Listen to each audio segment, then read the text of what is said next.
আজকে বাসায় সবাইকে ডিম আলুর ডাল রান্না করে খাওয়ালাম। আর সবাই তো বলছে রান্নাটা অনেক মজা হয়েছে। তো চলো তোমাদের সাথে শেয়ার করি আমি কিভাবে ডিম আলুর ডালটা রান্না করলাম। তো প্রথমে আমি আলুগুলোকে ছোট্ট ছোট্ট করে কেটে নিছি। তারপরে একটা কড়াইয়ের মধ্যে পানি দিয়ে তার মধ্যে আলুগুলোকে দিয়ে দিলাম। আলুগুলোকে একদম 100% আমি সিদ্ধ করে নেব। আলুগুলো সিদ্ধ না হওয়া পর্যন্ত আমি এটাকে ঢাকনা দিয়ে রেখে দেব।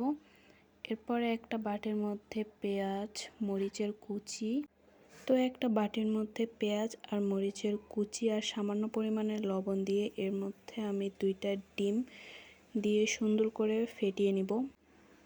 ফেটিয়ে নেব। এভাবে ফেটিয়ে নেওয়া হয়ে গেলে আমি চুলায় একটা ফ্রাই প্যান বসাই দিব।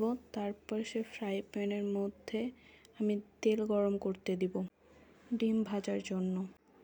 এই তো বসাই দিলাম ফ্রাই প্যান।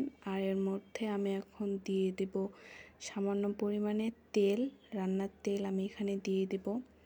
দিয়ে দেওয়ার পর একটু ফ্রাই প্যানটাকে ঘুরাই নিব যাতে তেলটা সব জায়গায় স্প্রেড হয়ে যায়। এরপরে তেলটা গরম হয়ে আসলে এর মধ্যে আমি ডিম দিয়ে দিব।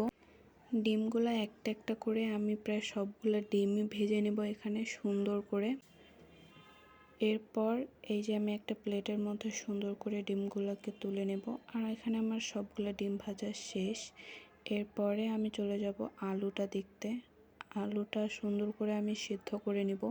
এই পর্যায়ে আলুটা সুন্দর করে সিদ্ধ হয়ে গেছে।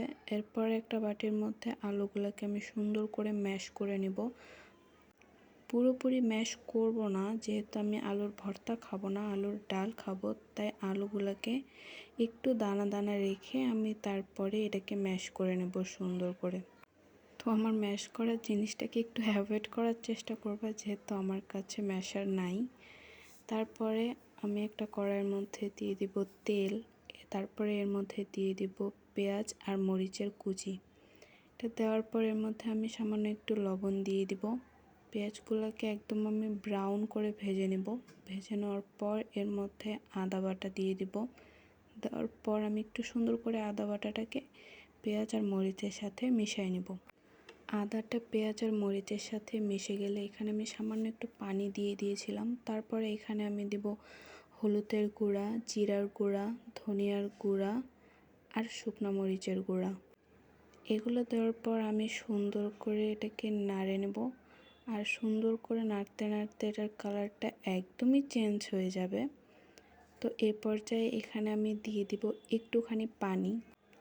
এখানে আমি 2বার পানি দিয়ে মশলাটাকে সুন্দর করে কষাই নিছি। এভাবে অনবরত নাড়তে থাকলে এক পর্যায়ে দেখা যাবে যে মশলা সুন্দর করে কষানো হয়ে গেছে। এরপরে মশলাটা একটু ভুনা ভুনা টাইপের হয়ে গেলে এর মধ্যে আমি ম্যাশ করে রাখা আলুগুলো দিয়ে দিব। এরপরে আমি আলু আর মশলাটাকে সুন্দর করে কষাই নিব। এখানে আলু আর মশলাটা কষানো হয়ে গেলে এখানে আমি দিয়ে দিব পরিমাণ মতো পানি। আমি এখানে ডালটাকে একটু ঘন করব, যার কারণে আমি এখানে অল্পই পানি দিয়েছিলাম। পানি দেওয়ার পর সুন্দর করে এটাকে নেড়ে ঢাকনা দিয়ে রেখে দেব 2 মিনিটের মতো। বেশি রাখবো না, কারণ যেহেতু এটা আলু সেহেতু তলার মধ্যে এটা লেগে যেতে পারে। 2 মিনিটের মতো ঢাকনা দিয়ে রাখার পর আমি 2 মিনিট পর যখন আলুর ডালটাতে বলক চলে আসবে, আমি সে পর্যায়ে আলুটাকে আরেকটু নেড়ে এর মধ্যে আগে থেকে ভেজে রাখা ডিমগুলো দিয়ে দিব। ডিমগুলো দিয়ে দেওয়ার পর আমি ডিমগুলোকে ডালের মধ্যে ডুবাই দিব। এরপরে ডিমগুলো দেওয়ার পর আমি আর কিছুক্ষণ ঢেকে রাখবো ডালটাকে, যাতে ডিমের মধ্যে ডালের যে ফ্লেভারটা সেটা মিশে যায়। এরপরে উপর দিয়ে আমি হালকা করে ভাজা জিরার গুঁড়া ছিটাই দিব। ছিটাই দেওয়ার পর ঢাকনা দিয়ে রেখে দেব কিছুক্ষণ। আর হয়ে গেছে আমার ডিম আর আলুর ডাল। এই তো আমার ফাইনাল। আল্লাহ হাফেজ।